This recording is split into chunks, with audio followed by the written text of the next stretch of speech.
Hey everyone, I'm Amanda from Mandy Lynn Plans. Welcome back to another A5 Planner Showdown video. Today we are comparing the A5 Hobonichi Cousin and A5 Take a Note Planner. These planners have quite a bit of differences.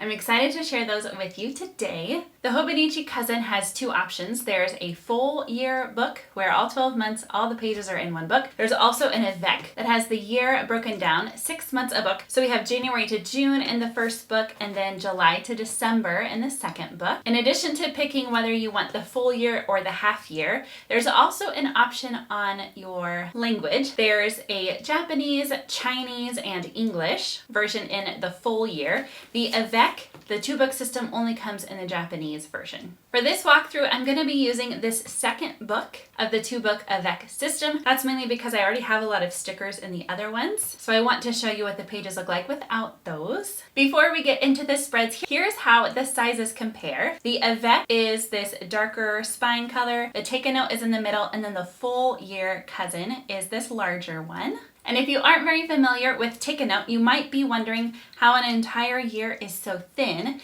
And we'll get into the details, but that is because the Take a Note does not have daily pages like the Hobonichi Cousin does. You can see at the beginning, they both have these title pages where you can put your name or maybe your goal for 2025. Then we flip to the yearly spreads. If we take a look at the left side here, you can see that in the Hobonichi Cousin, there is the full year 2025, nice and large for you.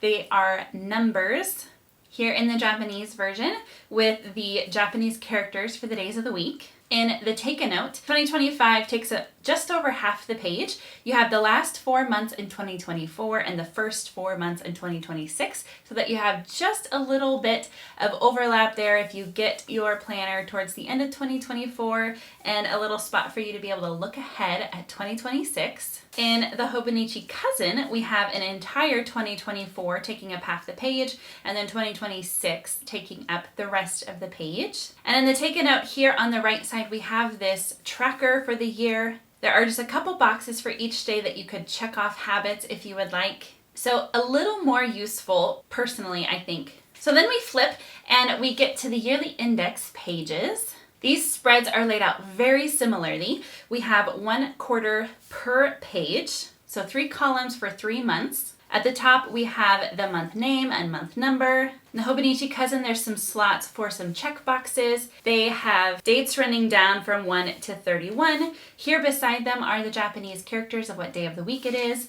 The weekends are different colors. The Saturdays are this dark gray and the Sundays are red. In the Take a Note, there is the day of the week initial. So 1 is a W, it's a Wednesday. There isn't shading for the weekends, but the text script is a different color. It is a rust color. And then there is a nice section at the bottom that is blank grid for you to add whatever notes to each month you would need. The grid in these planners is different. The Take a Note grid is much smaller than the Hobonichi Cousin. So each of these planners has 12 months of yearly index. Here in the second book of the Hobonichi Cousin avec, you have the first 6 months of 2026, since by the time you would use this planner, the first half of 2025 is already over. So it does give you a nice future planning spread. And then in both planners, directly after the yearly index, we flip to the monthly pages. Right off the bat, you might be able to tell that the lines in the Hobonichi Cousin are slightly darker. They are easier to read. The numbers and everything are a lot more faint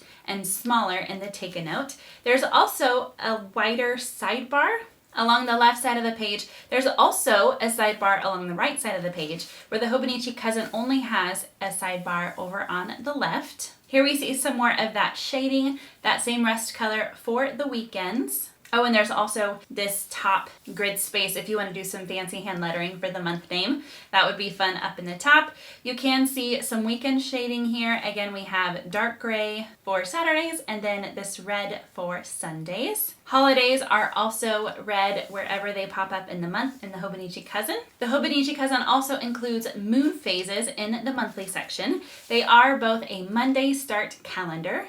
And the Take a Note includes page numbers where the Hobonichi Cousin does not. In both of these planners, all of the monthly spreads are at the beginning of the planner, just directly after those yearly pages. And then you flip, after your couple of extra months for 2026, you flip to your weekly pages. And this is where things get very different. The Hobonichi Cousin is a vertical weekly spread where you can see the whole entire week on 2 pages. The Take a Note makes your columns twice as wide so that you have some more writing room, and you have 4 pages for each week. The Take a Note also features this little horizontal weekly at the beginning here. If it's Monday or Tuesday and you don't want to have to constantly flip back to see what else is going on towards the end of the week, you can put those things here in the horizontal layout of your planner so that you can see at a glance what's coming up on those days. I know a lot of people who use the Take a Note for their work planner. It's nice, wide columns, leaves lots of room for them to write their meeting details. The 12 to 13 is shaded here for the lunch hour. They are both military time. Here in the Take a Note, it starts at 6, although there are some dots before that if you need to write in 5. The Hobonichi Cousin starts at 5 and goes all the way down to 4. Again, the Take a Note has 3 at the bottom, but there are more dots. If you need to write 4, you can do that as well. Or alternatively, you could use this bottom section as a meal plan or a step tracker, or whatever you need this bottom section to be for. Here in the weekly, they do both include moon phases. They both have little calendars with the week circled so that you can see at a glance where you are in the month. They both tell you what month it is, what the month number is, and the year. And again, the Take a Note pages are numbered and the Hobonichi Cousin are not. So in this section of both planners, all of the weekly spreads are condensed. So that is similar between the 2 planners. And when we get back to the end of the year in the Take a Note planner, there are just a handful of grid pages in the back that you can use for various notes. There are 4 of them. And then it is their 10th anniversary. So I think it's really great that they added that. So that is the end of the Take a Note planner. In the Hobonichi Cousin, however, after the weekly section, there are daily pages. These daily pages feature the date, the day of the week, the moon phase, the day of the year. So this is the 251st day of the year. There is a condensed time bar, checklist boxes for you, a nice wide page that you can use for to-dos or meeting notes or even journaling. There are quotes at the bottom. Here I have the English version. Again, the English version is only available in the full year. The avec is available only in Japanese. So I believe it's the same quotes at the bottom of each page, but it's just the language difference. They do also have this little month calendar with the dates circled, so you know, again, where you are at in the month. And here's a quick difference to see how the English date boxes look compared to the Japanese ones. There are enough daily pages for all 365 days, and then there are some grid pages in the back. Again, there are just 4, like in the Take a Note. And then there are these resource pages in the back of the Hobonichi Cousin that are fun to flip through. If nothing else, I don't generally use these pages in the back, but it is fun to look through. I hope you enjoyed this walkthrough comparison of the Hobonichi Cousin versus the Take a Note. Go ahead and let me know what you think of these 2 planners down in the comments, and as always, thank you so much for watching. Until next time.